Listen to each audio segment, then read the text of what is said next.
فإذا قرئ القرآن فاستمعوا له وأنصتوا لعلكم ترحمون। যখন আমার কোরআনের কথা বলা হবে, কোরআনের আলোচনা চলবে, তখন দুইটি আমল করবা। এক নম্বরে হচ্ছে মন, গভীর মনোযোগ দিয়ে তুমি আমার কোরআনের কথাগুলো শুনতে থাকবে। আর দ্বিতীয় হলো তুমি চুপ থাকবে। এমনি নারায় তাকবীর, আল্লাহু আকবার, সুবহানাল্লাহ, আলহামদুলিল্লাহ এটা চলবে, কিন্তু বেসিকলি কখনোই তোমরা কি করবে না, টকিং করবে না, পরস্পরে কথাবার্তা বলবে না। এই যে দোকানে যারা ঘুরতেছে ওরা কথা বলে না নাকি? এদিকে মাহফিল চলো, ওদিকে কথা বলে। আল্লাহ তাআলার কথার সাথে এটা কি হইল? তাদের উদাহরণ আল্লাহ কি বলছেন জানেন? খুব মন দিয়ে শোনেন। এই যে তাদের কথাগুলো আমাদের কানে আসতেছে, এটা কি ডিস্টার্ব নয়? আল্লাহর বক্তব্য। এই রকম গন্ডগোল যারা তৈরি করে এটা মোমেন না, এরা কাফেরদের আলামত। وقال الذين كفروا لا تسمعوا لهذا القرآن والغوا فيه لعلكم تغلبون। যারা কাফের তারা বলে কোরআনের মজলিসে যাইও না, আর যদি যাও তাই পাশে যাইয়া গন্ডগোল শুরু করে দাও, যাতে করে যে কোরআন পাগলরা ময়দানে বসেছে তারাও যেন মন দিয়ে শুনতে না পারে, সে যেন মনোযোগী হতে না পারে। অতএব এই চিন্তাটা আপনি কোন সাহসে কথা বলছেন? আল্লাহর, আমি জামাল উদ্দিনের বক্তব্য নয়, আমি এখানে আমার বাবা 14 গোষ্ঠীর নাম এখানে নিতে আসিনি, কোন দলের দালালি করতে আমি আসি নাই। আমি আসছি আল্লাহর দালালি করতে, নবীর দালালি করতে, কোরআনের দালালি করতে, ইসলামের দালালি করতে। ঠিক কিনা বলেন? কোন শনিতে পেয়েছে আপনাদেরকে? আমার জাতির লোকেরা এত নিচে চলে গেলে তো ধ্বংস আবার অনিবার্য। খেয়াল করুন, আল্লাহ রাব্বুল আলামিন বলছেন, যদি চুপ থেকে গভীর মনোযোগে আমার কোরআনের কথা শুনতে পারো, আমি আল্লাহ তোমারে খালি ফিরাবো না। লাআল্লাকুম তুরহামুন, তোর আগের জীবনের সব গুনাহ মাফ কইরা দিয়া রহমত প্রাপ্ত বান্দাদের মধ্যে শামিল কইরা ঘরে ফিরাই দেব। কি গোল্ডেন অপরচুনিটি!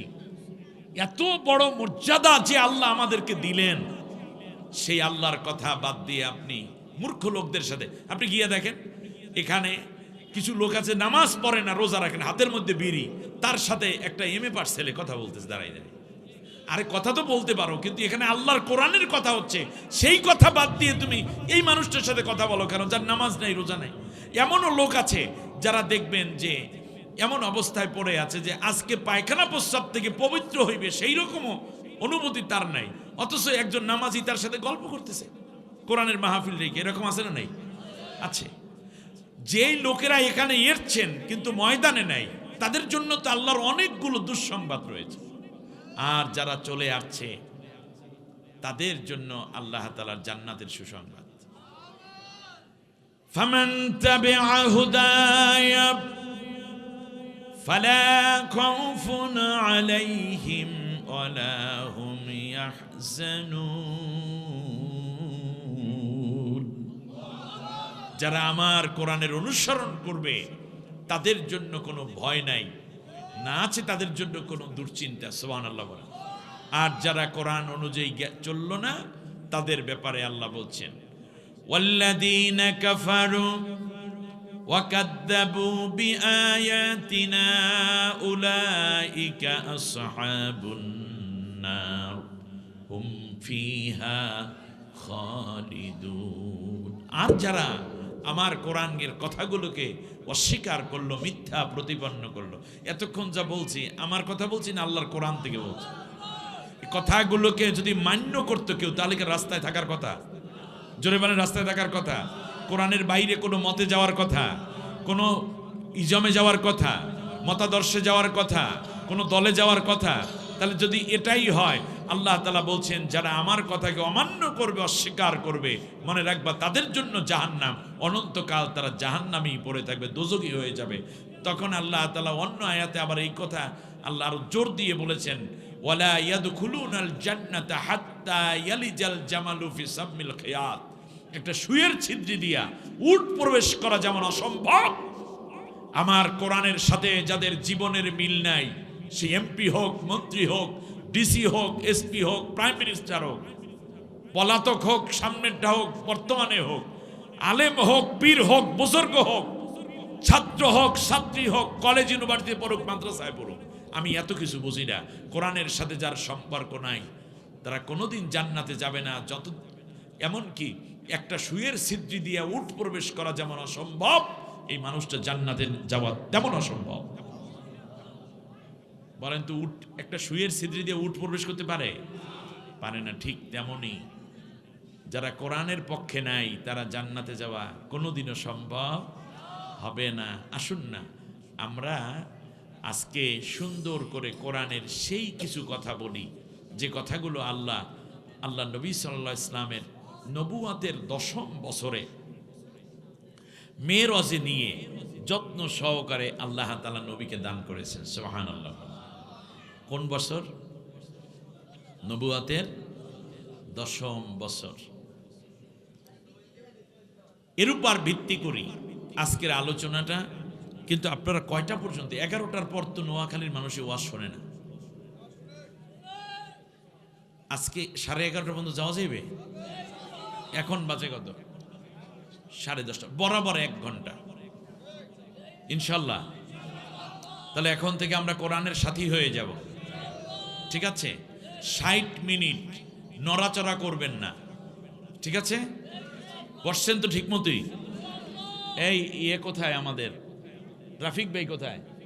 শেষি কোনো তবারক আছে? নাই? একটা তবারক থাকলে ভালো হইতে রে। এই গরমে যদি একটু গরম খিচুড়ি, একটু 2 টুকরা গরুর গোশত, আরে সাথে যদি একটা ডিম দেওয়া যাইতে রে, একটা কাঁচামরিচ, 1 টুকরা পেঁয়াজ, আর ভিতরে যদি 2 টুকরা শশা দিয়া দিতে, কি মজা হইতো, তাই না? সবাই বলেন আলহামদুলিল্লাহ। না খাইয়েই আলহামদুলিল্লাহ। হবে ইনশাল্লাহ, বলেন হবে ইনশাল্লাহ হবে। এইরকম শীতে যখন মাহফিল হবে তখন একটু খাবারের অ্যারেঞ্জমেন্ট রাখবেন ইনশাল্লাহ। যুবকরা বলছে হবে, হয়ে যাবে। কে বলছে দেখি তো? যুবকরা একটু হাত উঁচু করো। ওরা বললে হয়, ওরা বললে হয়। বলেন ওরা বললে। আরে শেখ হাসিনার মতো মহা সন্ত্রাসী স্বৈর শাসক লেডি ফেরাউনের দেশ থেকে তারাইছে যুবকরা। আরে খিচুড়ি তো বহু ছোট জিনিস, ঠিক কিনা? কারণ ওরা যা বলে তাই হবে ইনশাআল্লাহ। প্রিয় ভাইয়েরা,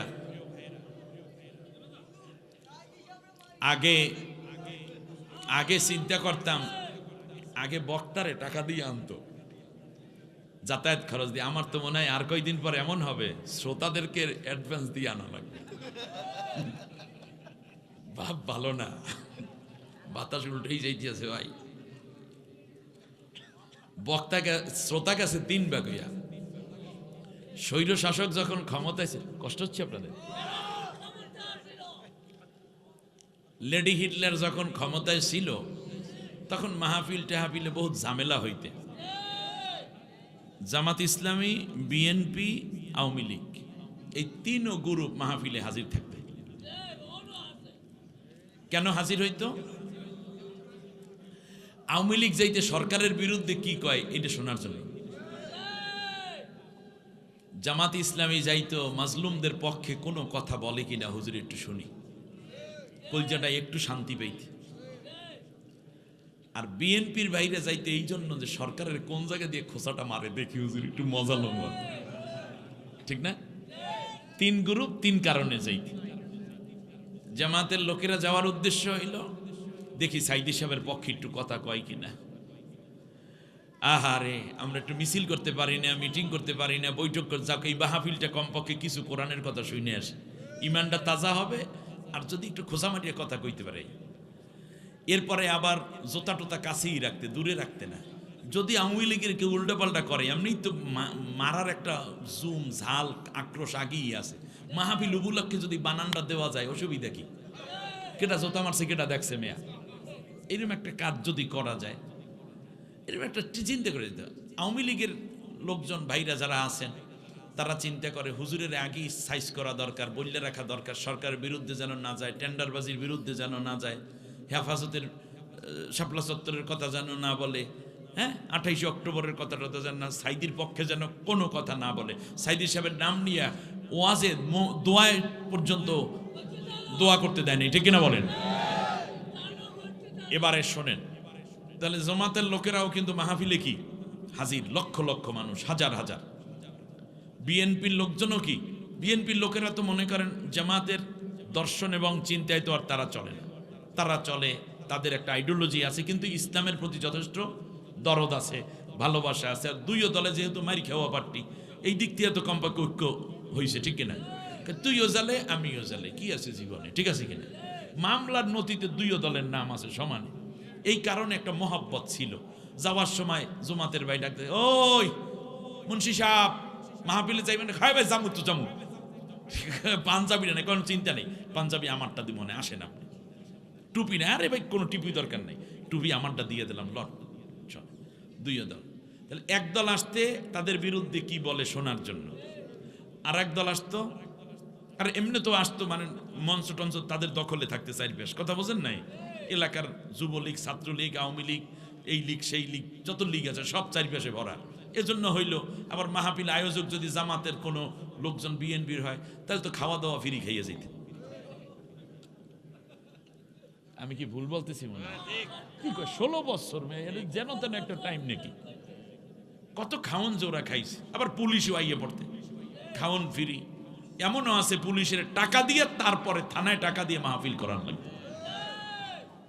এরপরেও কত সক্কি বক্কি, এখন আর সেইগুলা নাই, এখন মাহফিল চলবে, কোন বাপের বেটা বাধা দেওয়ার সাধ্য নাই, ঠিক না? কি করতো তাহলে? তিনও দল কিন্তু হাজির, তিন দল হাজির হইলে 1000 করে আইলেও কয় হাজার, 3000। যখনই স্বৈরশাসক পালাইয়া গেল, সাথে সাথে আওয়ামী লীগের লোকজন চিন্তা করে মফলিন্য কর্ম কি আপাই তো নাই। এরপর আবার একটু শরমও করে, কারণ হয়েছে নিজের দলের নেত্রী গেছে পালাইয়া, কম নাকি হয়েছে বিভিন্ন জায়গায় মামলা হামলা ইত্যাদি ইত্যাদির কারণে সেরা বেড়া অবস্থা। এখন এই জন্য আর মাহফিলে তারা আসে না, তাই এক বা কি হয়ে গেছে, বাদ হয়ে গেছে। আমার কথা মনে হয় আরে ভাই আমরা তো এগুলো লক্ষ্য করি, বোঝেন না কেন? রইল কয় দল? 2 দল। বিএনপির ভাইরা চিন্তা করে এখন জামাত তোমাকে বন্ধু নাই, এখন হচ্ছে জামাত শত্রু। আবার জামাতের লোকেরাও চিন্তা করে যে যেহেতু বিরোধী দলের জায়গায় দাঁড়াইতে হইবে, যদি ওরা সরকারি বিরোধী দল তো লাগবে আমাদের। আবার কয় মাঝে মাঝে সরকারই গঠন করিয়া ফেলাম, ভাবের অভাব নাই, চিন্তার তো আর কমতি থাকা উচিত না, ঠিক কিনা? আল্লাহ দিলে কতক্ষণ। তো এইরকম একটা চিন্তা কইরা বিএনপির লোকেরা চিন্তা করে বক্তা যদি জমাতের হয় আর যদি কথা শুরু করে, কিছু কথা তো মগো বিরুদ্ধে চলে যাইবে। তা আওয়ামী লীগের মতো পারমু না গালিগালাজ করতে, পারমু না হুজুরের সাথে বেয়াদবি করতে, কারণ বিএনপির লোকগুলো ভদ্র, লোকগুলো শিক্ষিত, কারণ আওয়ামী লীগের মতো বেয়াদবিটা তারা করতে পারে না। দরকার নেই, হেঁটছে ঘুমা, কম্বলটা গেলে কই গেছে, কয় ভাগ রইছে, কয় ভাগ, সেই এক ভাগের মধ্যে চিন্তা করে যে দাইয়ে হইবে কি, তো হুজুরও আমাগো শ্রোতারাও আমরা সময় বেশি যাই, ও যা কইবে ভাই আমনি হেরছে কাল রেকর্ড করিয়ে শুনে নেব, মফেলে যাওয়ার দরকার নেই। এখন একমাত্র বর্ষা খিচুড়ি।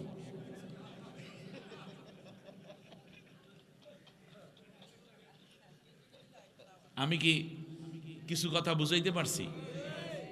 কিন্তু এই সব বাদ দিতে হবে, খিচুড়িও বাদ, বিএনপিও বাদ, আওয়ামী লীগও বাদ, জামাতও বাদ, একমাত্র সত্তার নাম কোরআন।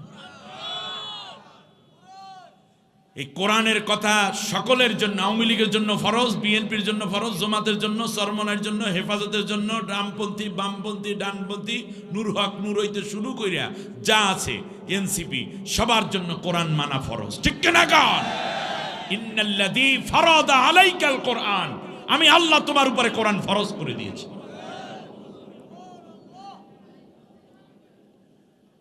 ফাওয়া রাব্বিকা লানাসআলান্নাহুম আজমাইন, এই কোরআন সম্বন্ধে অবশ্যই তোমরা সবাই জিজ্ঞাসিত হবা। আল্লাহ বলেন নাই যে শুধু আওয়ামী লীগের জিজ্ঞেস করবো, বিএনপির জিজ্ঞেস করবো না, বলেন নাই যে জামাতের জিজ্ঞেস করবো, বিএনপির ছাড় দেবো না। আপনি যদি আল্লাহর গোলাম বলে নিজেকে দাবি করেন, পরকালে এই কোরআন নিয়ে আল্লাহ জিজ্ঞাসাবাদ করবেন তুমি কোরআনের সাথে কেমন আচরণ করেছো। তবে আলহামদুলিল্লাহ নোয়াখালীর ভাইরা অনেক উদার উজার। এখন আর ভাগবাটোয়ারা করা যাবে না, সব মিলে কোরআনের কথাই স্বাধীনতার পর 54 বছর পর্যন্ত খালি শুনছি। কি করছি বলেন? কি কি শুনছি ইসলামী দল ক্ষমতায় গেলে নামাজ কায়েম হবে। ওমর রাদিয়াল্লাহু তাআলা আনহুর সময় কেউ নামাজ বেনমাজি ছিল না। নবীর শাসন আমলে একটাও চুরি ছিল না। আবু বকরের শাসন আমলে সৎ শাসক ছিল, কেউ রাষ্ট্রের দুর্নীতি করে নাই, ঠিক না? এবং আমরা শুনছি ওমর রাদিয়াল্লাহু তাআলা আনহুর সময় এই জেনার ব্যভিচার হয়েছে, রাসূল সাল্লাল্লাহু আলাইহি ওয়াসাল্লামের সময় ডাকাতের বিচার হয়েছে, ও আবু বকর রাদিয়াল্লাহু তাআলার সময় এইভাবে খুনির বিচার হয়েছে, আল কতলু বিল কতলে হয়েছে। এগুলো খালি শুনছি বাইরে, এখন আর শুনতে চাই না, একটা বারের জন্য দেখতে চাই। সবাই রাজি? আরো জোরে বলেন রাজি? সবাই রাজি? এখন এত বছর 54 বছর পর্যন্ত পীরের কাছ থেকে শুনছি ইসলামের কথা, মুরব্বীর কাছ থেকে শুনছি, তবলিগের কাছ থেকে শুনছি, ইমাম সাহেবের কাছ থেকে শুনছি, খতিব সাহেবের কাছ থেকে শুনছি, বক্তার কাছ থেকে শুনছি যে ওমর রাদিয়াল্লাহু তাআলা আনহুর সময় ইয়ামানের রাজধানী সাদা থেকে মদিনার হাজরা মাউত পর্যন্ত একজন যুবতী নারী হাইটে গেছে, কেউ তার দিকে চোখ তুলে তাকাতে পারে নাই, যুবতী ষোড়শী তন্নি নারী। জাকাতের টাকা নেওয়ার মতো কোনো মানুষ ছিল না। এ কথা কি আপনারা শুনছেন না? তাই এইটাকে বলা হয় ইলমুল ইয়াকিন। এটা কি ইয়াকিন বলে? ইলমুল ইয়াকিন। এই যুগটা হলো আইনুল ইয়াকিনের যুগ। কি ইয়াকিন? আইনুল ইয়াকিন মানে কি জানেন? চোখ দিয়ে দেখার যুগ। একটা যুগ ছিল আজ থেকে নিয়ে 60 বছর আগে, যারা ছিলেন 60 বছর আগে, তাদের ছিল হাক্কুল ইয়াকিন, মানে হুজুরেরা যা বলতো ওইটাই বিশ্বাস করে ফেলাইতে, আর চোখ দিয়ে দরদর করে পানি পড়তো। এইটার নাম কি? ইয়াকিন। এরপরে 30 থেকে 60 পর্যন্ত, এই মাঝখানের 30 বছর যারা আমরা আছি, আমরা কোরআন হাদিস গবেষণা শুরু করলাম। ইংলিশ পড়ুয়া ছাত্ররা, কলেজ স্কুলের ছাত্র ছাত্রীরাও গবেষণা শুরু করছিলাম, ঠিক না? হ্যাঁ, এইটা আল্লাহ আছে প্রমাণ দাও, এই hydrogen, carbon die oxide, oxygen, এরপরে কত কিছু মিলাই জিলাই সৃষ্টি নিয়ে গবেষণা করে আল্লাহকে আমরা প্রমাণ, আল্লাহর অস্তিত্বের প্রমাণ এভাবে আমরা পাইতাম। মানুষ সৃষ্টি গবেষণা করে, চোখ নিয়ে গবেষণা করে। বর্তমান যুগের পোলাপাইন কিন্তু হাক্কুল ইয়াকিন আর ইলমুল ইয়াকিনের মধ্যে নাই, তারা হইল আইনুল ইয়াকিনে বিশ্বাসী। আমার কথা আপনাদের বুঝতে কষ্ট হচ্ছে? আইনুল ইয়াকিন মানে কি? চোখ দিয়ে। আইনুন অর্থ কি? আর ইয়াকিন মানে কি? বিশ্বাস। তাহলে এখন পোলাপাইনে কি শুধু বই পইরা বিশ্বাস করে, নাকি চোখ দিয়ে দেখে বিশ্বাস করে? চোখ দিয়ে দেখে। এখন দেখবেন হাকিম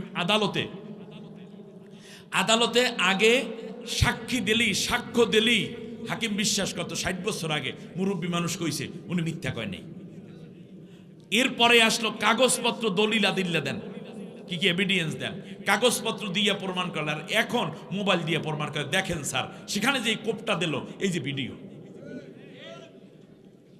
কথা বুঝে আসছে? এরপর স্যার দেখেন মোবাইল ট্যাগ করিয়া তারপরে এই কথা বলতেছে এই খুনিরা, এই শোনেন স্যার আপনি, বাস মামলা খালাস। ঠিক আছে? বিগত একটানা তারা ওই তত্ত্বাবধায়ক সরকার মঈনুদ্দিন ফখরুদ্দিন হইলে 16-র সাথে 3 যোগ করেন, কত হয়? 19 বছর।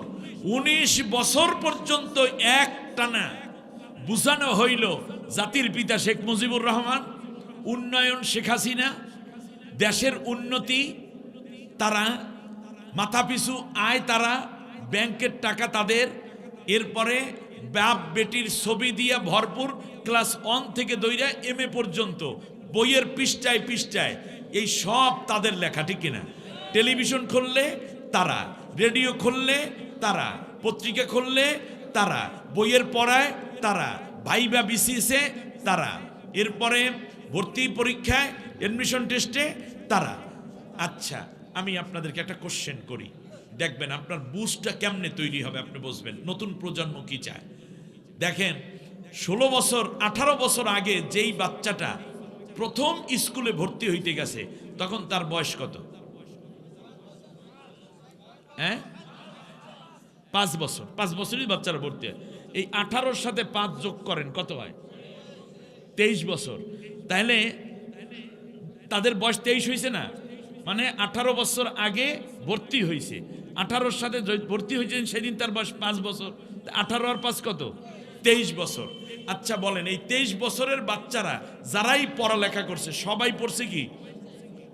শেখ মুজিব, বাংলাদেশ, 6 দফা, এরপরে মুক্তিযুদ্ধ, এরপরে আর কি দেশের উন্নয়ন, ডিজিটাল, স্মার্ট, সোনার বাংলা, এই তো নাকি? বাপ বেটির ছবি ইত্যাদি বইয়ের মধ্যে, নাটকে, সিনেমায়, কবিতায়, গানে, গজলে, সব জায়গায় তারা। তাহলে তারা ইলমুল ইয়াকিনে পড়লো কি? আওয়ামী লীগ। কথা কয় না, ইলমুল ইয়াকিনে কি? আওয়ামী লীগ। কিন্তু চোখের দৃষ্টিতে দেখছে যে হায় হায়, যাদেরকে রাজাকার বলে তারাই তো দেশের সেরা মানুষ। সাইদি সাহেবের হত্যা করলো না তো এই লোকটা দর্শন করার কথা না, কারণ আইনুল ইয়াকিন দিয়ে দেখছে সাইদি সাহেব ভালো মানুষ। আর টেলিভিশনে, আদালতে, এরপরে ট্রাইব্যুনালে শুনছে কি? সাইদি সাহেব ধর্ষণকারী, সাইদি সাহেব চোর, সাইদি সাহেব খুনি, এই কথাগুলো তারা কি ওইগুলো শুনতেছিল টেলিভিশন, পেপার, পত্রিকায়। তাহলে চোখ দিয়ে দেখে সাইদি সাহেবের কথায় কোটি কোটি ধর্ষণকারী ভালো হয়েছে, আর সেই মানুষটা ধর্ষণকারী দিছে। তাহলে চোখ দিয়ে দেখে সাইদি একরকম, আর টেলিভিশনে আর ওদের আদালতে শোনে আর একরকম। তাহলে যুবকরা কোন দিকে গেছে? জ্ঞানের দিকে গেছে নাকি চোখ দিয়ে যেটা দেখছে সেই দিকে গেছে? তাহলে এখন বলেন দেখি, জুলাই বিপ্লব যারা করলো তাদের বয়স কত বছর?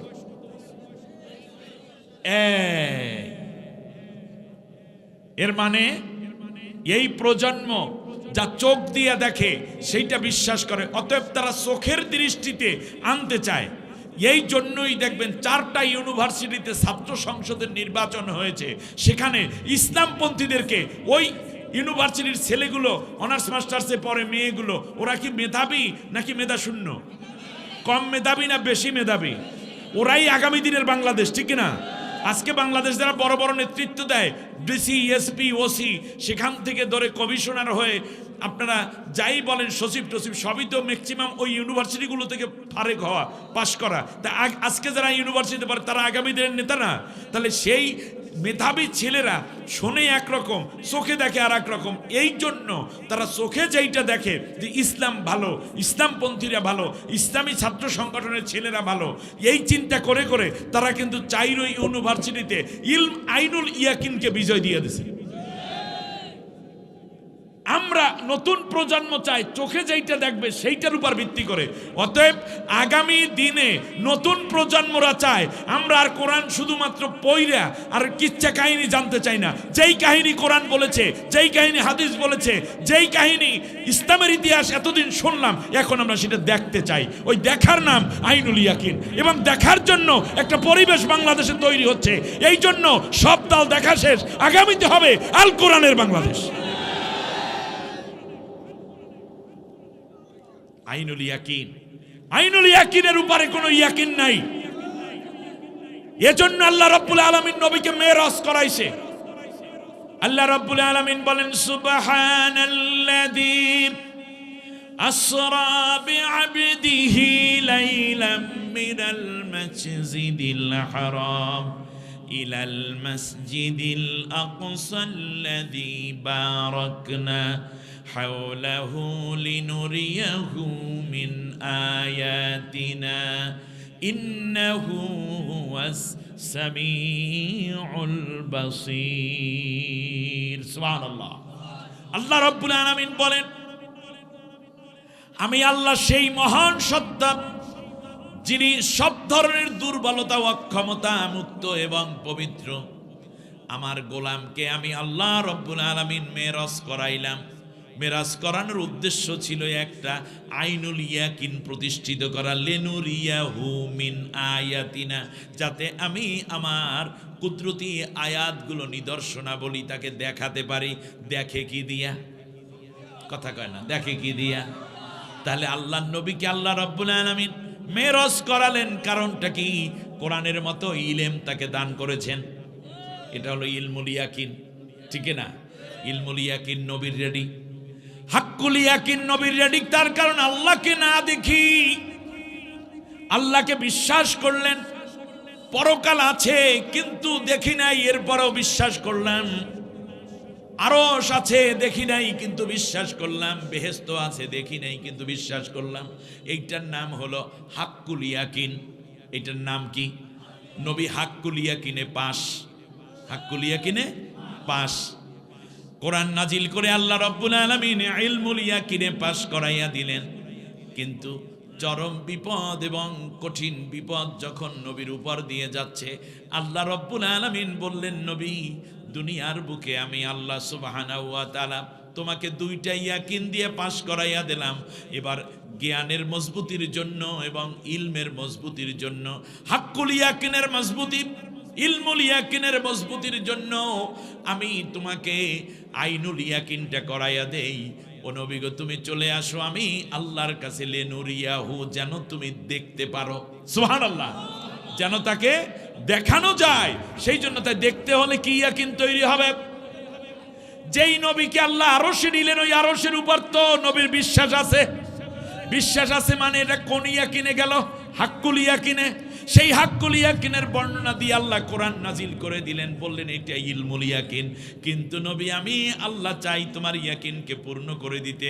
এই জন্য তোমার উম্মতেরা এই জান্নাত দেখবে মরার পরে। আমি আল্লাহ রাব্বুল আলামিন যেহেতু সব উম্মতকে তুমি শিক্ষা দেবে, এই জন্য তোমার আইনুল ইয়াকিনটা আমি জারি করে দিলাম। এইবার নবী তুমি আসো। আইনুল ইয়াকিন প্রতিষ্ঠা করার জন্য চেয়েছিলেন মুসা পয়গম্বর। মুসা আলাইহিস সালাম আল্লাহর কাছে ডাক দিয়া কয়, রব্বি আরিনি, আল্লাহ তুমি আমার একটু দেখা দাও, আমার ইয়াকিনটা বেড়ে যাবে। সুবহানাল্লাহ বলেন। কি বাড়বে? ইয়াকিন বাড়বে। আল্লাহ রাব্বুল আলামিন বললেন, লান তারানি ইয়া মুসা, ও মুসা, তুমি আমাকে দেখতে পাবা না, আমাকে দেখতে পারবা না। এটা কি আল্লাহর দুর্বলতা না মুসার দুর্বলতা? মুসা পয়গম্বরের দুর্বলতা। দুনিয়ার এই পরিবেশে আল্লাহকে দেখা যায় না, দুনিয়ার এই চর্মচক্ষু দিয়ে আল্লাহকে দেখা যায় না। 70,000 নূরের পর্দা থেকে আল্লাহ রাব্বুল আলামিন একটা পর্দা সরাইয়া সামনে আগালেন। সাথে সাথে আল্লাহ রাব্বুল আলামিনের নূরের তাজল্লিতে পাহাড় পুড়ে ছাই হয়েছে না? নোয়াখালীর মানুষ আরো বুদ্ধি রাখতে হবে। পুড়ছে কি আগুনে নাকি নূরে? তা নূরে যা পুড়ে তাকে ছাই হয় না সুরমা হয়? যদি পড়তে হয় তাই নূরে পড়েন। শোনেন, জাত বৈদ্যের বড়ি খাইয়া মরাও ভালো। গ্রামে একটা কথা বলে আমাদের বরিশালে, জাত বৈদ্য বোঝেন, মানে ভালো বৈদ্য যারা, ডাক্তার যারা, তাদের বড়ি খাইয়া মরাও ভালো। অতএব যদি মরতে হয় কোরআনের জন্য মরতে হবে, বাঁচতে হয় কোরআন নিয়ে বাঁচতে হবে, এটাই ডিসিশন। আল্লাহ রাব্বুল আলামিন মুসা আলাইহিস সালামকে বললেন, দেখতে পাবে না। পৃথিবীতে কেউ যদি বলে আমি আল্লাহকে দেখেছি, আমার পীর আল্লাহকে দেখছে, আমার বুজুর্গ আল্লাহরে দেখছে, অমুক ইমাম সাহেব আল্লাহকে দেখছে, ইমাম আবু হানিফা আল্লাহকে দেখছেন, কিংবা যদি কেউ বলে ইমাম মালিক আল্লাহকে দেখেছেন, এর চেয়ে বড় মিথ্যুক পৃথিবীতে নাই। নবী মুসা আলাইহিস সালামের চাইতে তো বড় কেউ নাই। নবী পয়গম্বর মুসা আলাইহিস সালামের সাথে আল্লাহ কথা বলেছেন। মুসা তাকলিমা, মুসার সাথে কথা বলেন, কিন্তু মুসার সাথে দেখা হয় না। অডিও হয়, ভিডিও হয় না। মুসা আলাইহিস সালাম আল্লাহকে দেখতে পারলেন না, কিন্তু আমার আপনার নবী আল্লাহ রাব্বুল আলামিন চান আমার নবীকে দেখা দিতে। কিন্তু এই পৃথিবীতে তো দেখা দেওয়া যাবে না, এই এনভায়রনমেন্টে, এই পরিবেশে হবে না। এই জন্য আল্লাহ রাব্বুল আলামিন যেই পরিবেশে তাকে দেখা যায়, সেই পরিবেশ করানোর জন্য, সেই পরিবেশে নিয়ে আল্লাহর নবীকে আল্লাহ তাআলা দেখা দিয়েছে। সুবহানাল্লাহ। যেই পরিবেশে দেখা যায়, সেই পরিবেশ, যেই জামা পরে দেখা যায়, যেই চোখ দিয়ে দেখা যায়, সেই রকম চোখ দিয়ে, সেই পাওয়ার দিয়ে, সিনা সাক করে, সেই ড্রেস পরাইয়া, সেই পরিবেশে নিয়ে আল্লাহ তাআলা তার হাবিবকে দেখা দিলেন। সুবহানাল্লাহ, একটু জোরে হলো না? মুসা পয়গম্বর, আপনি যদি দুনিয়ায় কেউ যদি বলে আল্লাহকে দেখেছে, কেমন দেখেছে? মেঘের মতো, অথবা দেখেছে পাহাড়ের মতো, অথবা দেখেছে সাগরের মতো, যার মতোই হোক, আল্লাহ রাব্বুল আলামিন বলেন লাইসা কামিসলি শাইআ, আল্লাহ রাব্বুল আলামিন কিছুর মতো না। আল্লাহ আল্লাহর মতো, আল্লাহ আল্লাহর মতো। আপনি যা দেখেন এই মাখলুকতের সাথে আল্লাহর কম্পেয়ার করা, আর মানুষ তো মাখলুকত ছাড়া কিছুই দেখে না। আপনি যা দেখেন, আল্লাহ যা সৃষ্টি করেছেন সেইগুলো আপনি চোখ দিয়ে দেখেন, কিন্তু আল্লাহকে এই মাখলুকতের মতো ওয়ালাম ইয়াকুল্লাহু কুফুয়ান, তার মতো কেউ নাই, অতএব তার মতো কেউ নাই। তাহলে আমরা বিশ্বাস করব আল্লাহ তাআলাকে দুনিয়ায় দেখা যায় না। মুসা আলাইহিস সালামও দেখতে পারেন নাই, তাহলে আল্লাহকে দেখতে মন চাই কিনা? এই যে আমার আগে একটু বক্তব্যে আলোচনা করেছে আল্লাহকে দেখতে মন চাই কিনা। আল্লাহকে দেখতে হলে আপনার কাজ করতে হবে, ফালিয়ামাল আমালান সালিহা ওয়ালা ইউশরিক বিইবাদাতি রাব্বিহি আহাদা। নেক আমল করতে হবে বেশি বেশি, আর আল্লাহর সাথে ইবাদতে কাউকে শিরক করা যাবে না। বলেন শিরক করা, মূর্তি পূজা করা, চন্দ্র সূর্যকে পূজা করা, দেবদেবীর পূজা করা, কোনো পীরের মাজার পূজা করা, কবর পূজা করা, জীবিত কিংবা মরা পীরের পায়ে সেজদা দেওয়া যাবে না। আল্লাহ ছাড়া অন্য কারো কাছে কিছু চাওয়া যাবে না। মানে এমন জিনিস চাবো না যেই জিনিসটা ওনার কাছে নাই।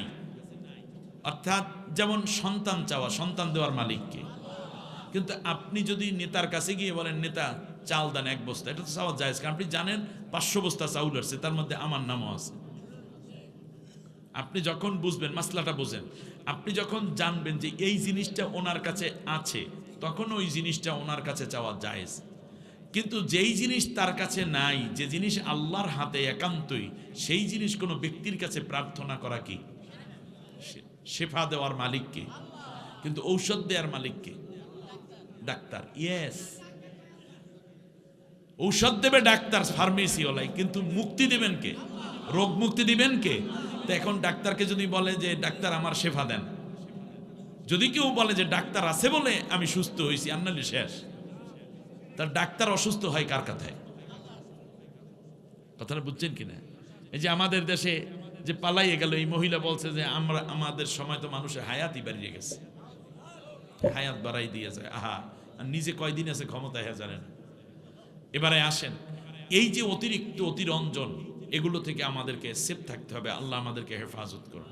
তাহলে আমরা ইবাদতে কাউকে শিরক করব না। এই শিরকের নামে ওয়াজও হয়, গান গায়, আল্লাহর ধন রাসূলকে দিয়া গেলেন আল্লাহ গায়েব হইয়া, রাসূলের দান খাজা পাইয়া শুইয়া আছে আজমিরে, কেউ ফেরে না খালি হাতে খাজা রে তোর দরবারে। এর মানে আল্লাহর ডে কিছু নাই, সব দেশে কারে? নবীরে। আর নবীর ডেও নাই, নবীর ডেও কিছু নাই, আছে কার দ্বারে?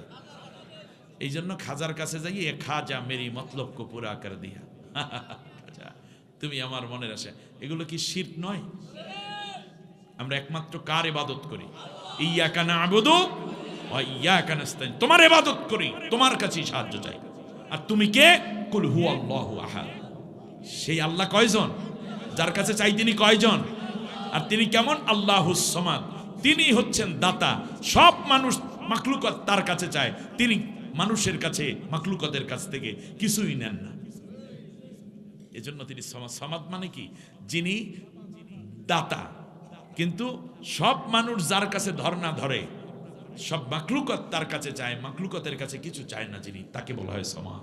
সুবহানাল্লাহ বলেন। এবারে আসি, আমরা গান বানাইছি, খোদারে না দেখতে পাইয়া তোমায় দেখতে পাই, তুমি আমার আল্লাহ রসুল, তুমি কাবা ঘর, মাইজবান্ডারে বসে আছো, নামে দেলোয়ার। ভাই কই নামে দেলোয়ার? খেয়াল করছেন?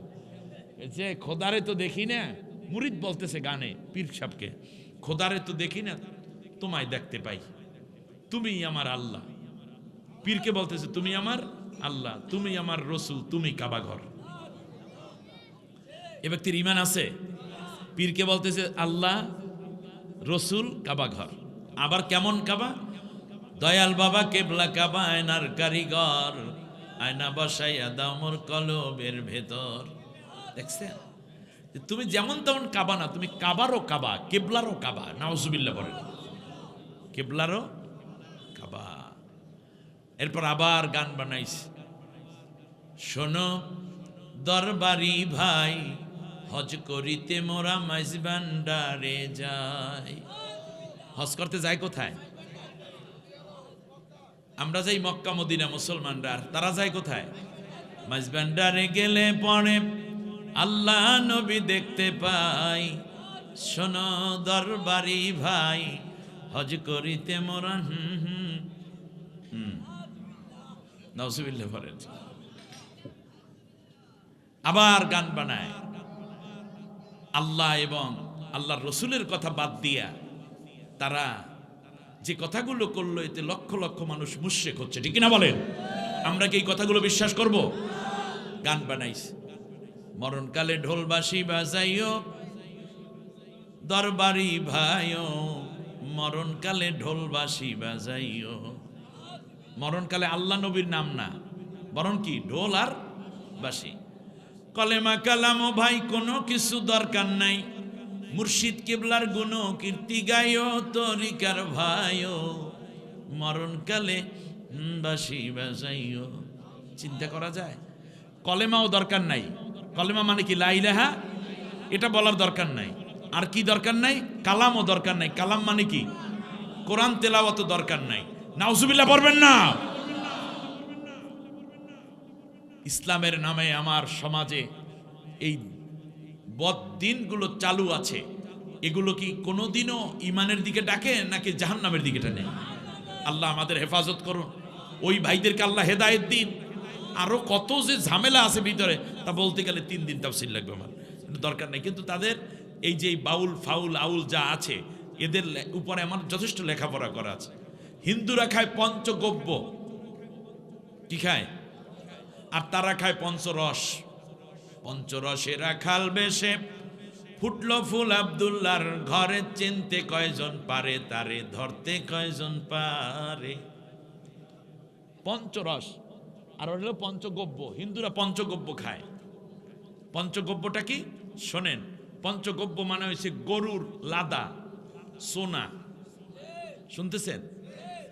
এরপরে গরুর নাকের ময়লা, এরপর গরুর বীর্য, আর হইল গরুর চোখের ময়লা।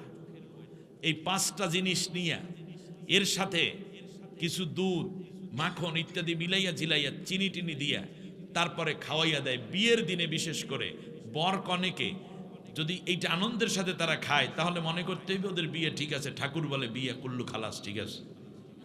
এটা খাইতে হবে ভক্তি বইরা। এটা কি বইরা খাইতে হবে? এই ভক্তি বইরা খাইতে হবে। আর বাউলরা খায় পঞ্চরস, ওইটা হলো পঞ্চগব্য। গব্য মানে গরু থেকে জাত। আর এখানে হলো পঞ্চরস। পঞ্চরস মানে পীর, তাদের যে মুর্শেদ আছে, নাউজুবিল্লাহ, মুর্শেদ নামের যেই জিনিস তারা বোঝে, সেই গুরুর পঞ্চরস। ওরা খায় গরুর রস আর এরা খায় গুরুর রস। এই ওয়াজ মনে রাখো যুবকরা, কত নষ্ট ইসলামের ভিতর তারা ঢুকাইছে। ওরা খায় গরুরটা, এরা খায় গুরুরটা। গুরুর কি কি খায়? গুরুর পায়খানা, গুরুর পেশাব, গুরুর বীর্য, গুরুর চোখের ময়লা, গুরুর নাকের ময়লা। এই 5টারে একত্রিত করে নাকের মধ্যে চিপ দিয়ে ধইরা খাওয়াইয়া দেয়। সাথে সাথে ইমানটা শেষ হয়ে যায়, তারপরেই নাইমা যায় সাদের লাউ বানাইল মোরে বই রাখি।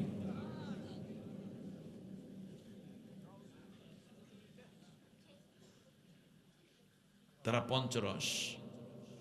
গুরুজি কও সত্য করি, সত্য তত্ত্ব, সত্য করো সার, গুরুজি কও সত্য করি। এই গুরুর কাছ থেকে সত্য নিতে আছে। গুরুরে ভাই মরার ঘাটে মরা ভাসে, মরায় মরা খায়। ও গুরু মরায় মরা খায়। ওরে মরা মানুষের পেটে কেন জেতা সন্তান হয়, গুরুজি কও সত্য করি। এর বাঙ্গানি আছে। আমি ওই ভিতরে গেলে ভাই আর কিছু, আপনারা খালি মনে করছেন হুজুর খালি কোরআন শরীফ পড়ে আর কিছু পড়ে না। না, আন্দাজি। হিন্দু ধর্ম নিয়ে বসলে ওই রকম হবে, খ্রিস্টান নিয়ে বসলে ওইভাবে যাইবে, বৌদ্ধ ধর্ম নিয়ে বসলে ওইটা, ওই আবার লালন দিকে গেলে ওইটার মধ্যে চলবে, এই যদি বাউলের দিকে যাই ওইটা যাইবে। এইবার তাফসীরের দিকে যাই। কারণ ওই জিনিসগুলো যদি না জানা থাকে, আপনি সত্যটা বের করবেন কিভাবে? কোরআনের নাম ফুরকান। কোরআনের নাম কি? ফুরকান মানে কি? সত্য মিথ্যার পার্থক্য করে। তো মিথ্যাটা যদি না আসে তাহলে আপনি সত্যটা জানবেন কেমনে? কোরআনে মূর্তি পূজকদের কথা আছে না?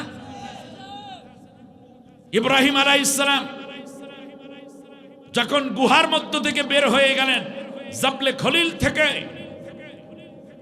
6টা বছর পর্যন্ত নমরুদের জ্বালায়, জানেন না কাহিনী? পাহাড়ের গুহায় জিবরাইল আলাইহিস সালাম এসে বাঘের সুরত ধরে দুধ খাওয়াইয়া যাইত। আর ইব্রাহিম আলাইহিস সালাম নিজের এই শাহাদাত আঙ্গুল যখন চুষতেন তখন জান্নাতের দুধ আসতো, আর মধ্যম আঙ্গুল যখন চুষতেন তখন জান্নাতের মধু বের হতো। সুবহানাল্লাহ। ইব্রাহিম আলাইহিস সালাম শেষ পর্যন্ত যখন বের হলেন, ফালাম্মা রাআল কমারা বাসিগান ফালাম্মা রাআ কাওকাবান ক্বালা হাযা রাব্বি ফালাম্মা আফালা ক্বালা লা উহিব্বুল আফিলিন। সন্ধ্যাবেলা মা এবং বাবা দুইজনই এক পর্যায়ে নিয়ে আসতেছে চাঁদের সৌন্দর্য হার মানানো সুন্দর ইব্রাহিমকে। সুবহানাল্লাহ। যখন আনলো, আকাশের দিকে তাকাই, এর আগে কোনোদিন আসমান দেখে নাই ইব্রাহিম, বয়স 6 বছর। সুবহানাল্লাহ। দেখতেছে পশ্চিম আকাশে সন্ধ্যা তারা আসে না একটা, যেটাকে আমরা বুধ গ্রহ বলি, এইটা দেখে কইল হায় হায় এত সুন্দর একটা নক্ষত্র। কিছুক্ষণ পরেই সেটা যখন ডুবে গেল, বলল যেটা ডুবে যায় সেটাকে আমি বিশ্বাস করি না, সে আমার প্রভু হতে পারে না। কিছুক্ষণ পরেই ওই যে হয়তোবা সেটা পূর্ণিমার পরের 2-1 দিন পর ছিল, পূর্ব আকাশ দিয়ে একটা চাঁদ উদিত হয়েছে। পূর্ণিমার পরে চাঁদ একটু সন্ধ্যার পর উদিত হয় না? উদিত হইল। চাঁদ দেখে বলল ফালাম্মা রাআল কমারা বাসিগাতান ক্বালা হাযা রাব্বি ফালাম্মা আফালা ক্বালা লাইন লাম ইয়াহদিনি লাআকুনান্না মিনাল কওমিদ দাল্লিন। রাতের শেষ দিকে চাঁদটা যখন ডুবে গেল পশ্চিম আকাশে, ইব্রাহিম আলাইহিস সালাম ডাক দিয়ে বলেন, যেই জিনিস ডুবে যায় সেই জিনিস আমার রব হতে পারে না, আমার প্রভু হতে পারে না। সাথে সাথে বলল, আমার আল্লাহ যদি আমাকে হেদায়েত না দেন তাহলে তো আমি কোনোদিন সঠিক পথ পাবো না, আমি তো গোমরা হয়ে যাব। ছোট্ট মানুষ, এরপরেও হেদায়েতের মহতাজ। জাতির পিতা কি এমনে হয়?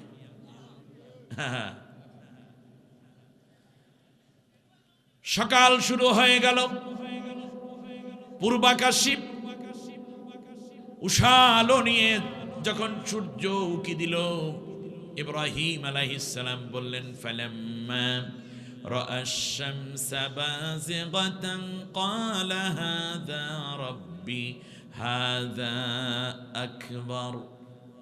সূর্যটা উঠলো আলো নিয়ে, প্রখরতা।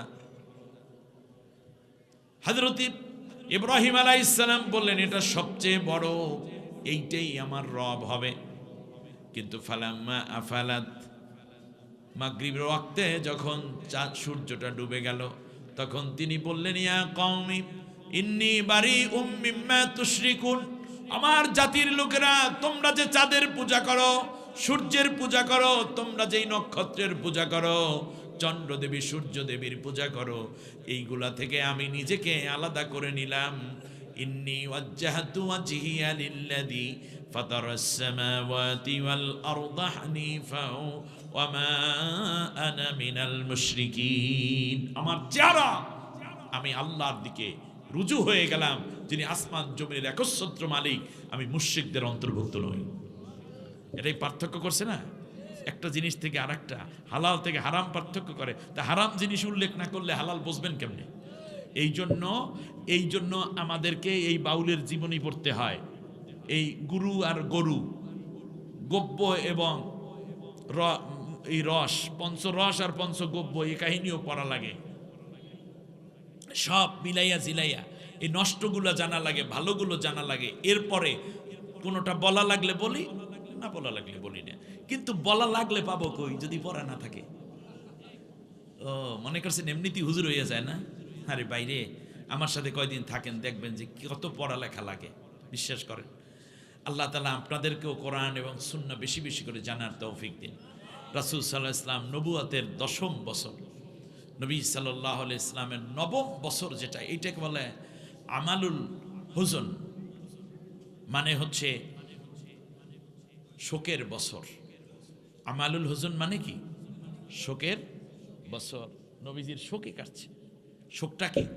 নবীর একমাত্র পুত্র সন্তান ছিল ইব্রাহিম, এই বছর মারা গেছে।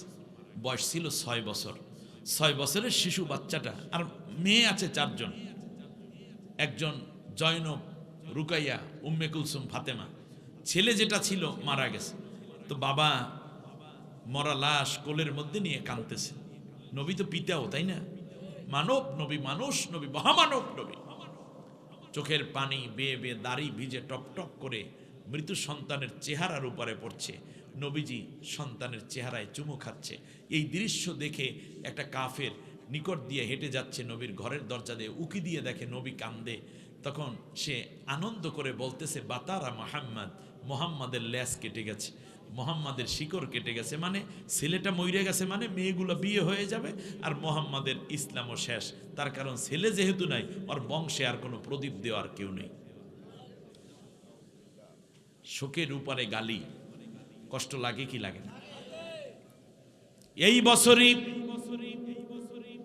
আল্লাহর নবী যেই চাচার সবচেয়ে বেশি শেল্টার পেয়েছেন, সবচেয়ে বেশি আদর পেয়েছেন, সাহায্য পেয়েছেন, আশ্রয় পেয়েছেন, নাম চাচা আবু তালিব। কাফেরেরা বলেছিল, আবু তালেব তুমি কাবা ঘরের চাবি সংরক্ষণ করো, তুমি আমাদের বংশের নেতা, কিন্তু মোহাম্মদকে কেন তুমি আশ্রয় দাও? সে তো এই মূর্তিগুলা পূজা করে না, আমাদের বাপদাদার ধর্মের অনুসারী না। তুমি, তোমার কারণে মোহাম্মদকে কিছু বলি না, আর না হলে এতদিন মাটির সাথে মিশাইয়া দিতাম। চাচা আবু তালিব বললেন, মোহাম্মদ যেই ধর্ম প্রচার করে আমিও সেই ধর্মের সাথে নৈতিকভাবে একমত না, কিন্তু আমার চোখে আলো থাকবে, আমার দেহে রূহ থাকবে, আর আমার শরীরে রক্ত থাকবে। এই অবস্থায় আমার ভাতিজার গায়ে কেউ হাত তোলবা, এইটা কিন্তু আমি হতে দেব না। আল্লাহু আকবার। এই চাচা। তৃতীয় যে ঘটনাটা ঘটল সেটা হচ্ছে রাসূল সাল্লাল্লাহু আলাইহি ওয়াসাল্লামের প্রিয়তমা হযরতে খাদিজা রাদিয়াল্লাহু তাআলা আনহা, নবীজির স্ত্রী, এই বছরই মারা যায়। 3টা শোক পরপর। খাদিজা রাদিয়াল্লাহু তাআলা আনহা কেমন ছিলেন আমরা জানি। বিয়ের মজলিস, খাদিজার বয়স তখন 40। সুবহানাল্লাহ বলেন। নবীজির বয়স কত? 25 বছর। নবীজি আর খাদিজার বয়স 40, 15 বছর ডিফারেন্স। এর আগে খাদিজা রাদিয়াল্লাহু আনহার 2টা বিয়ে হয়েছে, 2 সংসারে মোট 5টা সন্তান আছে, 2টা ছেলে 3টা মেয়ে। খাদিজাও চিন্তা করছেন জীবনে কোনোদিন আর বিয়ে বসবেন না, একেবারে কসম কইরা ফেলাইছে, বিয়ে বসলে খালি স্বামী মরে, দরকার নেই আর। বিশাল ব্যবসা, এগুলো নিয়েই তিনি ব্যস্ত। কিন্তু চরিত্র, চেহারা, মাধুর্য এত সুন্দর। সেই সময় আরবের কাফেরেরা খাদিজাকে ডাকতেন খাদিজাতু তাহেরা। সুবহানাল্লাহ, পবিত্রা খাদিজা। যখন মাদক, জেনা, ব্যভিচার ছিল অ্যাভেলেবল, খাদিজা রাদিয়াল্লাহু তাআলা আনহা নতুন একজন ম্যানেজার নিয়োগের বিজ্ঞপ্তি দিলেন। নবী সাল্লাল্লাহু আলাইহি ওয়াসাল্লাম অ্যাপ্লিক্যান্ট হলেন। সুবহানাল্লাহ।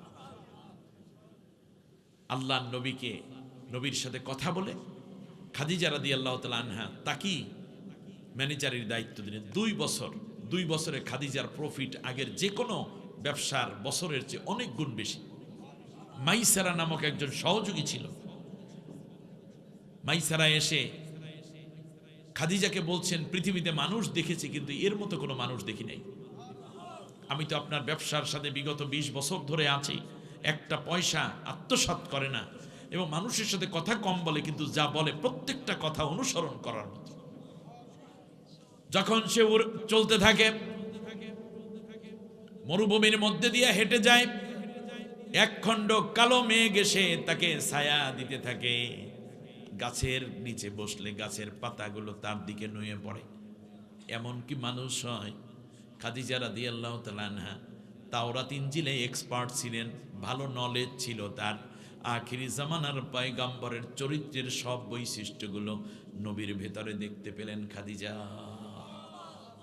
খাদিজা ডেকে বললেন, মাইসারার মাধ্যমে বললেন, তুমি প্রস্তাব দাও, তুমি ঘটক হয়ে যাও, আমি চাই আমার এই মোহাম্মদকে, ম্যানেজারকে আমার স্বামী বানাতে, সে রাজি কিনা দেখো। খাদিজা রাদিয়াল্লাহু তাআলা আনহার প্রস্তাব শুনে নবীজি বললেন, আমি কিচ্ছু বলতে পারি না, আমার চাচা বলতে পারে।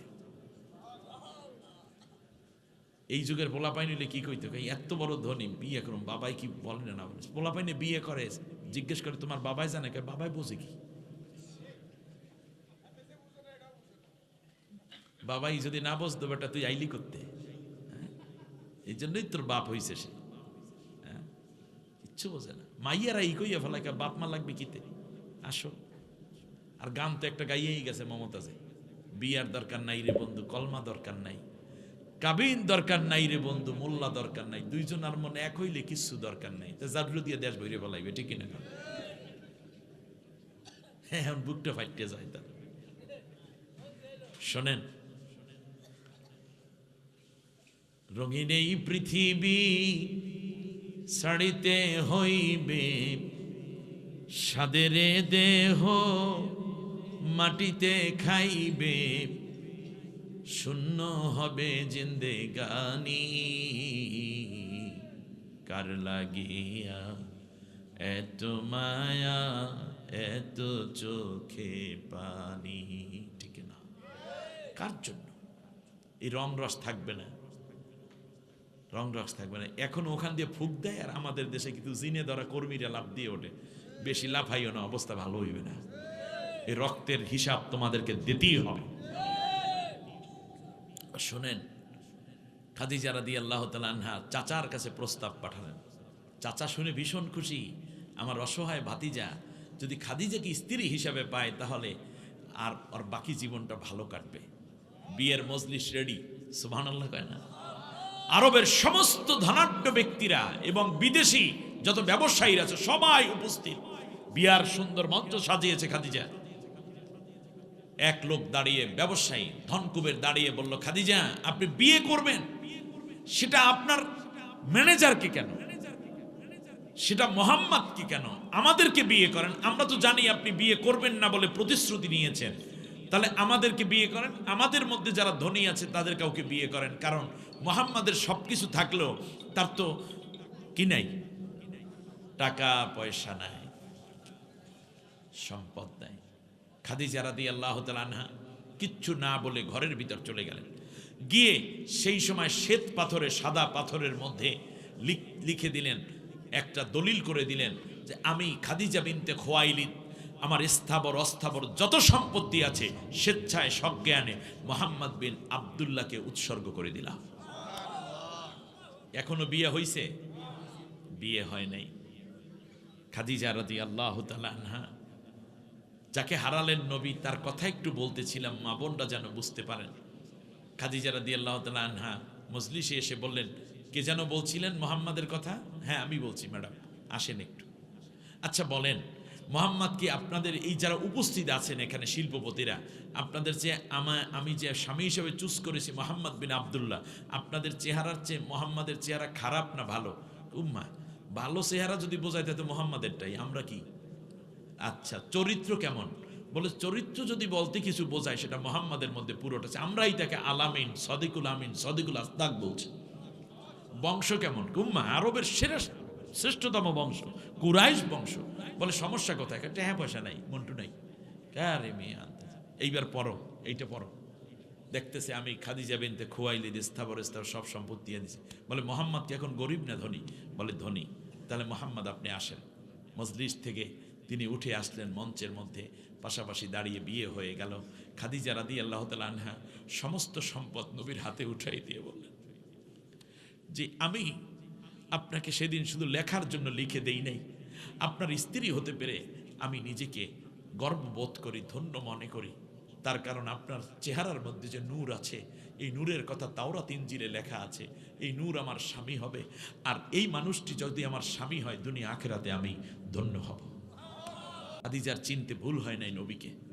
গ্রামে একটা কথা আছে, চিনলে কেনে আর বুঝলে মানে। বলেন চিনলে কিনে, আর বুঝলে মানে। না বুঝলে মানবেন কেমনে? আর চিনলে কিনে নেয়। হযরতে খাদিজা রাদিয়াল্লাহু তাআলা আনহার সাথে জীবন চলে, 5টা সন্তান হয়ে গেল। সুবহানাল্লাহ বলেন। 4 কন্যা, ওই আগের 5 সন্তান, নবীর ঔরসে আবার 5 সন্তান। কিন্তু খাদিজার মনটা ভালো না।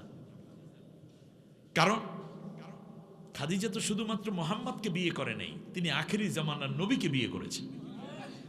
তার টার্গেট সেইটা। নবীর ভিতরে ব্যবসা বাণিজ্য আছে, সততা আছে, পৌরুষত্ব আছে, ব্যক্তিত্ব আছে, সামাজিকতা আছে, কিন্তু সেই জিনিস কোথায়? হঠাৎ করে রাসূল সাল্লাল্লাহু আলাইহি ওয়াসাল্লামের বয়স যখন ৩৯ বছর, নবী একদিন খাদিজাকে বললেন, খাদিজা, আমার মনটা ভালো লাগে না, জানো, তুমি মনে কিছু করো না, আমার এই যে সংসার, এটা ভাল লাগে না, ব্যবসা বাণিজ্য ভাল লাগে না, এই যে মেয়ে ছেলে যা আছে এগুলোরও এখন কেমন যেন আগের মতো স্নেহ মমতা আমার কলিজায় দাগ কাটে না। সত্যি বলতে তোমাকেও আগের মতো আর ভালোবাসতে আমার ভালো লাগে না। এ কথা যদি কেউ শুনতো, আমার দেশে নোয়াখালী কিংবা বরিশাল বাংলাদেশের মহিলারা কেউ নিহার কথা মনে পড়ছে না? ঠিক না? বিয়ের কথা মনে পড়ছে না। খাদিজা কোনো বাধা দিলেন। খাদিজা রাদিয়াল্লাহু তাআলা আনহা বললেন, প্রাণের স্বামী, আপনার যা মন চায় তাই আপনি করুন, যেখানে মন চায় সেখানে গিয়ে আপনি শান্তি লাভ করুন, আমি খাদিজা বাধা দেব না। তবে একটাই দাবি, আপনি কোথায় যান দয়া করে আমাকে একটু ঠিকানাটা দিবেন, যেন সেখানে গিয়ে হলেও আপনাকে দেখতে পারি এবং আপনার সেবা যত্ন করে আসতে পারি। সুবহানাল্লাহ। খাদিজা রাদিয়াল্লাহু তাআলা আনহা টের পেয়েছেন নবী কোথায় যায়। হেরা পাহাড়ে, বাড়ি থেকে 3.5 মাইল দূরে। সেই সময় উঁচু নিচু পাহাড়। খাদিজা রাদিয়াল্লাহু তাআলা আনহা, নবী যান, পরের বেলার খাবার নিয়ে খাদিজা হাজির। সুবহানাল্লাহ। 55 বছর বয়সের এক বৃদ্ধা নারী, 10 সন্তানের জননী, আরবের এত সম্পদের ধন কুবের খাদিজা রাদিয়াল্লাহু তাআলা আনহা। আমি চিন্তা করি মাঝে মাঝে যে যখন আমি হেরা পাহাড়ে উঠলাম, আমি ওখানে 2 রাকাত নামাজ পড়লাম, এই একটু ভাঁজ হয়ে নামাজ পড়তে হয়, দাঁড়ানো যায় না, মাথা বেজে পড়ে। এমন একটা সুন্দর জায়গা, এখানে 2টা মানুষ পাশাপাশি বসা যায়। খাদিজা কেমনে আসতেন এখানে? সকালবেলার নাস্তা করাবে নবীকে, ভোর রাতে উঠত, বাচ্চাদের জন্য সব গুছগাছ করে 10টা সন্তানের খাবার তৈরি করা, তারপরে রাসূল সাল্লাল্লাহু আলাইহি ওয়াসাল্লামের জন্য স্পেশাল খাবার, রুটি, হালুয়া, উটের গোশত, দুম্বার গোশত, খেজুর, গরম দুধ, নবীর জন্য এগুলো সব নিয়ে একাকিনী এক নারী, 55 বছর বয়স। একটু ভাবেন, পাহাড়ের কিনার দিয়ে দিয়ে দিয়ে দিয়ে 3.5 মাইল পর্যন্ত হেঁটে যেতেন আঁচলের নিচে করে স্বামীর জন্য খাবার নিয়ে। আর হেরা পাহাড়ের উচ্চতাও হলো 3,500 ফিট উঁচা। কবি বলেন, দুনিয়ার মানুষ তোমরা মনে করেছো খাদিজা বুঝি ওই পাহাড়ে বেয়ে বেয়ে উঠতেন, আসল বিষয় এটা নয়। বরং খাদিজা যখন নবীর জন্য খাবার নিয়ে পাহাড়ের কিনারে পৌঁছতেন, খাদিজার সম্মানে পুরো পাহাড়টা সমভূমি হয়ে যেত। আমরা যারা হজ করেছি, যারা বিশেষ করে হেরা পাহাড়ে উঠছেন, মনে পড়ে পরের দিন পাও ব্যথা হয়ে যেত। এখন তো মাঝে মাঝে রেস্ট নেওয়ার সুযোগ আছে, পাহাড় কেটে এভাবে সিঁড়ির মতো করে থাক থাক থাক করে দিয়েছে। সেই সময় কেমনে গেলেন? এবং প্রতিদিন নবী বলেছেন, আমাকে এক বেলাও আমার খাদিজা উপবাস রাখে নাই, এবং আমার খাদিজা আমাকে বাসি খাবার খাওয়ায় নাই যে 3 দিনেরটা দিয়ে গেলাম, খাইয়ে লইও, এরকম না। অন্য কবি বলেন, দুনিয়ার মানুষ, পাহাড় তো পাহাড়ের মতোই উঁচু ছিল, কিন্তু আল্লাহর নবীকে খাদিজা যত ভালোবাসতেন, যত প্রেম দিতেন, মায়া করতেন, মহব্বত করতেন, তার উচ্চতা ছিল আসমানের চাইতেও উঁচা। ভালোবাসার মাপের কাছে পাহাড়টা খুব ছোট মনে হইত। এই জন্য খাদিজাই এক দৌড়ে প্রিয় মানুষের কাছে খাবার নিয়ে পৌঁছে যেত, তার খোঁজ খবর নিত। খাদিজার একটু কষ্ট হতো না। খাদিজা ইন্তেকাল হয়ে যাচ্ছে, নবী কষ্ট, ঘরের ভিতর নবী কাঁদতে কাঁদতে প্রবেশ করলেন ঈশা নামাজের পর।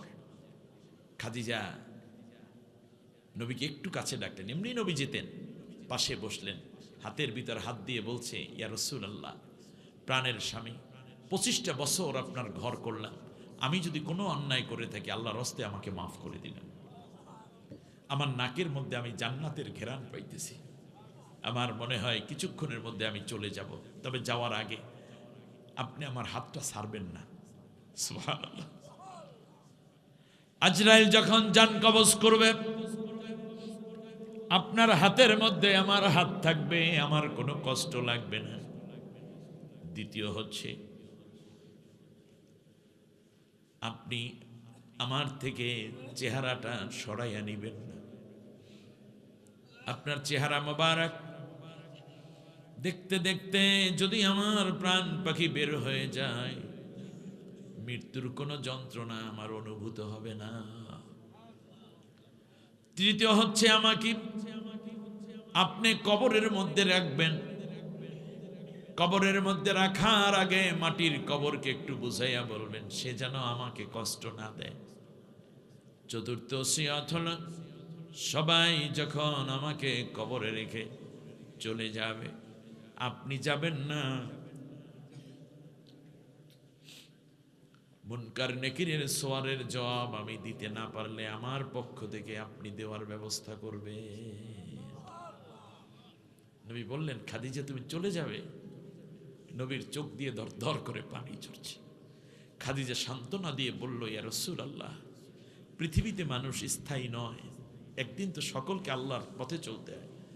শের জীবনে সিরাত ইবনে ইসহাকের মধ্যে পড়ে দেখেন, 47 নম্বর পেজ, সেখানে লিখেছে জীবনের শেষ বেলায় খাদিজা রাদিয়াল্লাহু তাআলা আনহা 3 বেলায় একত্রে খেতেও পাইতেন না, এত দারিদ্রতা এসে গেল। নবীর দান সাদাকা দিতে দিতে দিতে দিতে সম্পদ শেষ হয়ে গেল। খাদিজা রাদিয়াল্লাহু তাআলা আনহার ঘরে চুলা জ্বলে না, 2-3 দিন পর্যন্ত আগুন জ্বলে না, রান্না হয় না।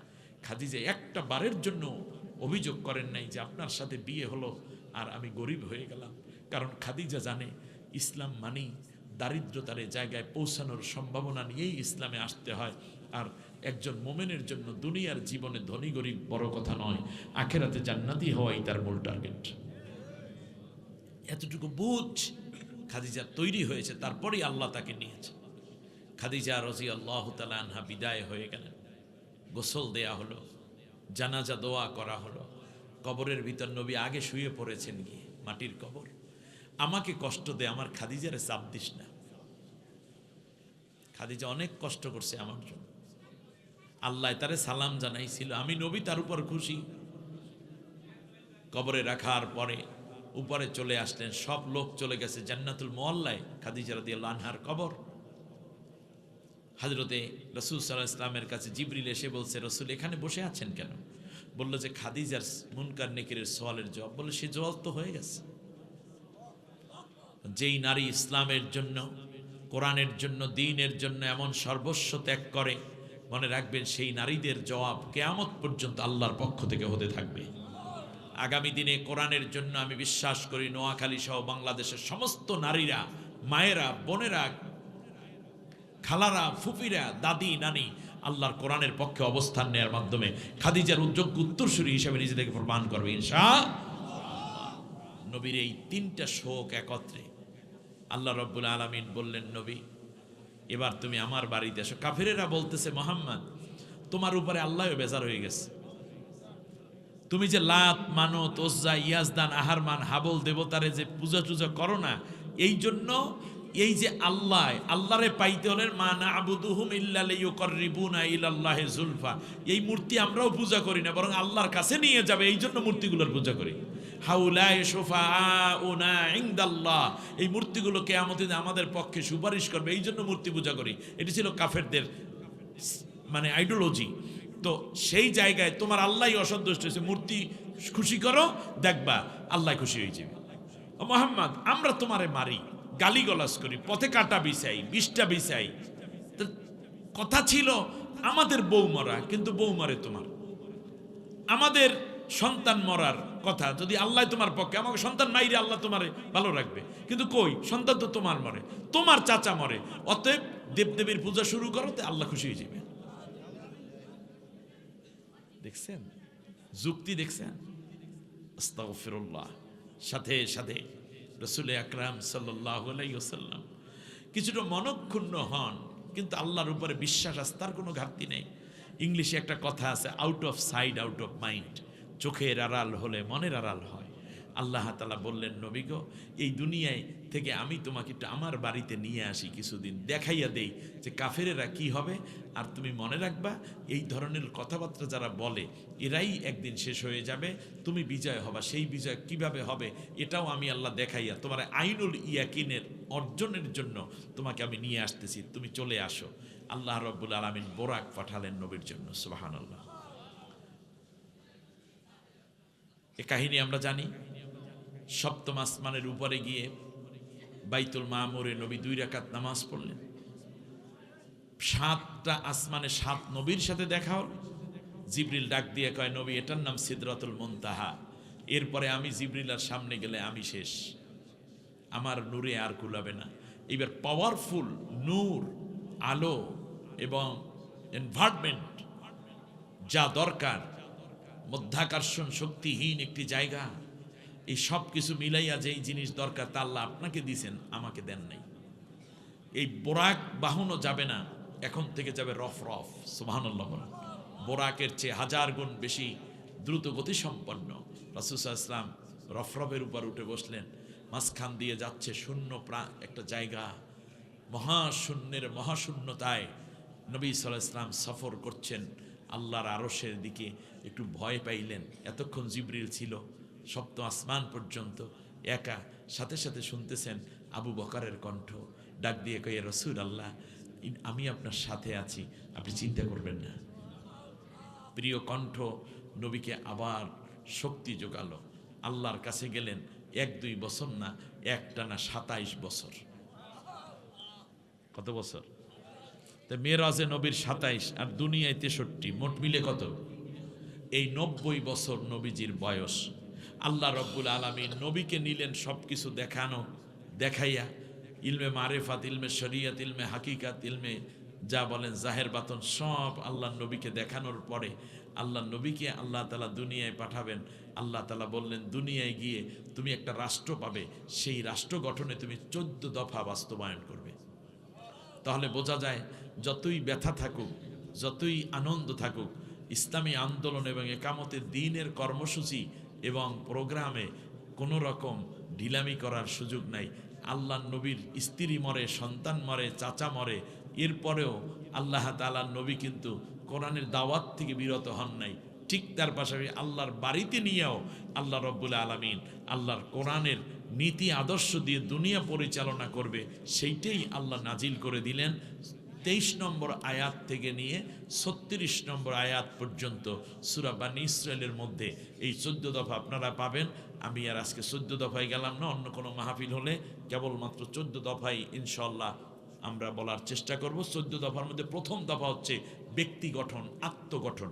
বলেন কি কি বলছি? ব্যক্তি গঠন, আত্মগঠন। আল্লাহ বলেন, অকাদা রাব্বুকা আল্লা তা'বুদু ইল্লা ইয়াহু, একমাত্র আল্লাহর ইবাদত করবে, অন্য কারো না। তা আল্লাহর ইবাদত করার মাধ্যমে কি হবে? বান্দা কি হবে?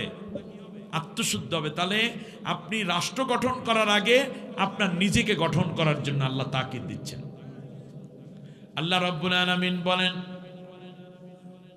মা খলাকতুল জিন্না ওয়াল ইনসা ইল্লা লিয়াবুদুন, আমার গোলামিত্ব করার জন্য, আমার দাসত্ব করার জন্যই তোমারে আমি বানাইছি।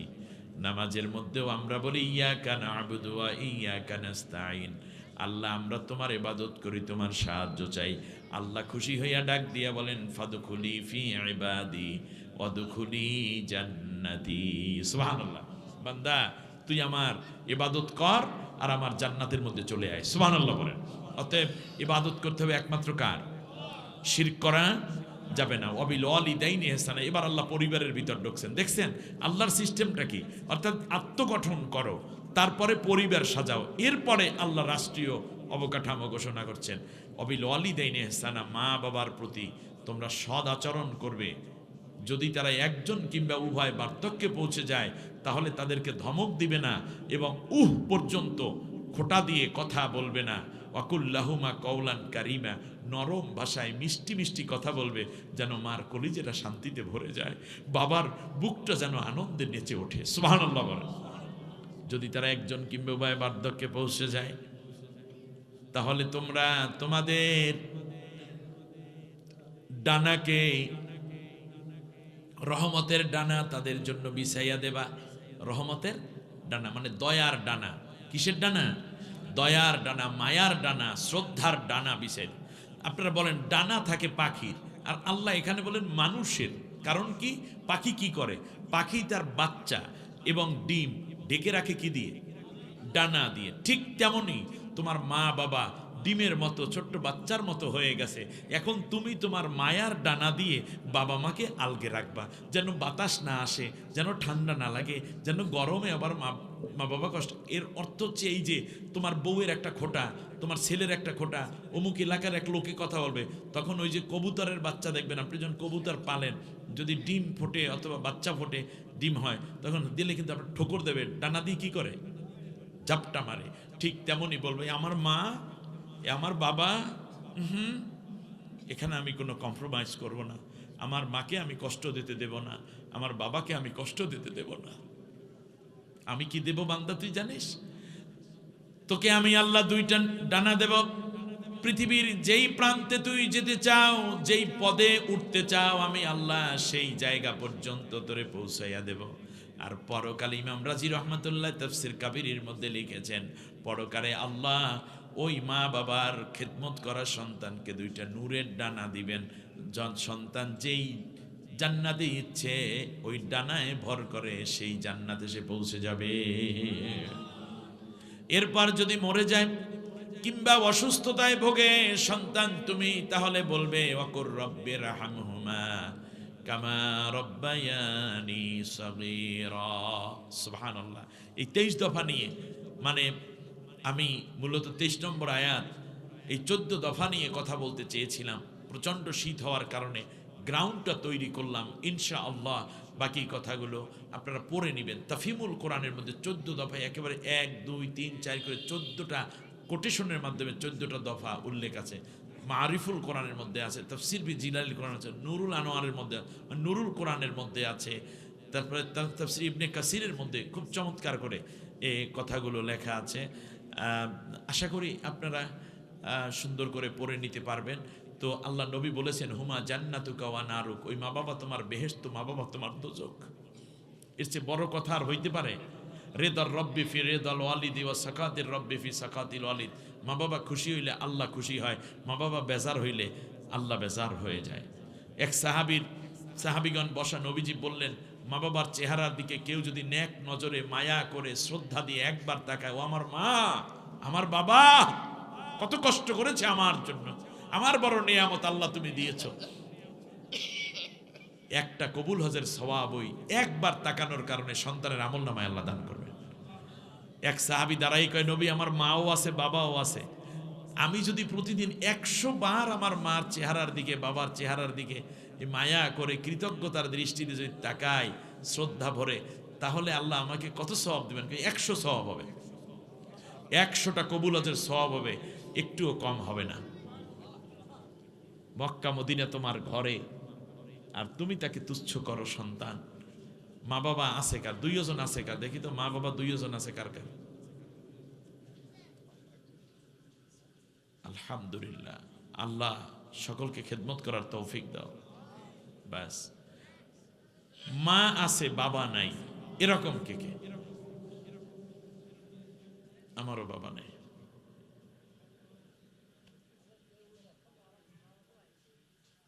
একজনও নাই, এরকম আছে? আরে আমার মা আছে বাপ নাই, বাপ মা কেউ নাই।